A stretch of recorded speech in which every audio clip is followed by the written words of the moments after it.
বিদেশ যাত্রায় বাধা দেয়া হয়রানিমূলক ও অপমানজনক বলে মন্তব্য করেছেন সাবেক শিক্ষা প্রতিমন্ত্রী ও বিএনপির জাতীয় নির্বাহী কমিটির সদস্য ডক্টর আনম এহসানুল হক মিলন। সকালে জাতীয় প্রেস ক্লাবে সংবাদ সম্মেলনে আসেন তিনি। বলেন, স্বৈরাচারী আমলেও এভাবে বিএনপি নেতাকর্মীদের হেনস্থা করা হতো। পাসপোর্টে মেয়াদ সংক্রান্ত কোনো জটিলতা ছিল না বলেও দাবি করেন তিনি। সরকার বিষয়টির সুরাহা করবে এমন প্রত্যাশার কথা জানান।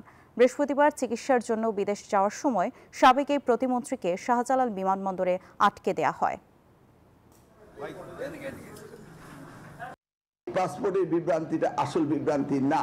প্রথমেই তারা আমার নাম টেপার পরে যে ইনফরমেশন কম্পিউটারে এসছে, সেই ইনফরমেশনের রাইট ইনফরমেশন। যে কোনো ষড়যন্ত্র বা চক্রান্ত যে কারণেই হোক আমাকে যেতে দেওয়া হয়নি, এবং সেইটাই আমার সেদিনকে অনুভূতি হয়েছিল যে বিগত 17 বছর আমি যখন বাইরে যাওয়ার চেষ্টা করতাম চিকিৎসার জন্য, তখন আমাকে যেতে দেওয়া হতো না, এবং কোর্ট থেকে ওয়ার্ডার নিয়ে আমি যেতাম। 3 বার গেলে 2 বার যেতে পারতাম বা 1 বার যেতে পারতাম, ফেরত দিত ইচ্ছা মাফিক।